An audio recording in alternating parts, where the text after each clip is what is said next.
Ushbu shokolad pastasini mendan boshqa juda ko'plab food blogerlar tayyorladi. Kimlardadir o'xshadi, kimlardadir yo'q, kimnikidir suyulib ketdi, kimnikidir aksincha. Men esa maxsus retsept asosida ushbu shirinlikni tayyorlaganligim uchun birga bir o'xshadi. Buni teksturasidan ham aniqlash qiyin emas.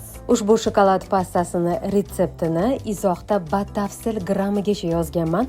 Siz ham aynan mana shu retsept asosida tayyorlasangiz, ishoning menikidan ham zo'r chiqishi mumkin. Buni rangini va quyuqligini qarang. Nonga surtasizmi, pechenyelargami, barchasi uchun mos kelaveradi. Yoki qandaydir shirinlik qiladigan bo'lsangiz, uni ichiga shokolad pastasi sifatida ham foydalansangiz bo'ladi.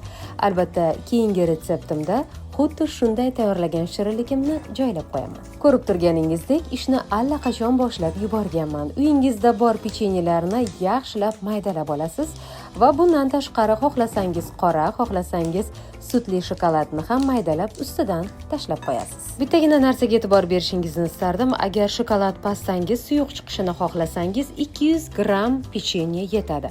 Quyuqroq chiqishini xohlasangiz 300 gram pechenyedan foydalaning. Men ushbu shirinlikni tayyorlashda 300 gram pechenye soldim. 300 gram pechenye, 200 gram shokolad yoki ikkita plitka shokolad ham yetadi va 50 gram sariyog' solib, ustidan qaynoq sut quyib aralashtiramiz. Men ushbu shirinlik uchun 2 piyola sutdan foydalandim. Endi stakanda quyganimni ko'rdingiz. Bu taxminan 300 mg ni tashkil etadi.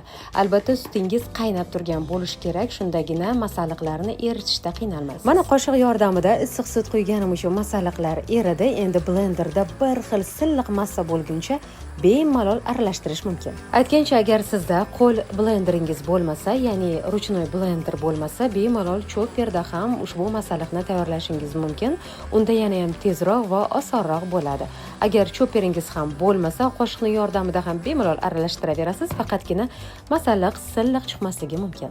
Ushbu shokolad pastasini tayyorlashga menga 20 daqiqa yetdi. Ta'mi haqida gapiradigan bo'lsam, Nutella yoki shu kabi boshqa shokolad pastalarga o'xshamaydi, lekin iste'mol qilganingizda sizga aniq yoqadi, chunki u yerda shokolad bo'lganligi sababli shokolad ta'mi aniq kelib turadi. Ko'rib turganingizdek, ozginagina masalliqdan mana shuncha shokolad pastasi tayyor bo'ldi. O'zi ushbu shokolad pastasini tayyorlaganingizdan so'ng oila a'zolaringizdan ortmasligi mumkin. Agar mabodo ortib qolsa, uni nonga surtib yeyishingiz mumkin birinchida, ikkinchidan esa bulochkalarni ichiga, ya'ni kruassanlarni ichiga yoki blinchikni ichiga solib ham iste'mol qilsangiz ayni muddao bo'ladi. Eng qulayi, uyingizda ushbu masalliqlarni barchasi topiladi. Bundan tashqari ozginagina masalliqdan bir dunyo shokolad pastasini tayyor qilishingiz mumkin.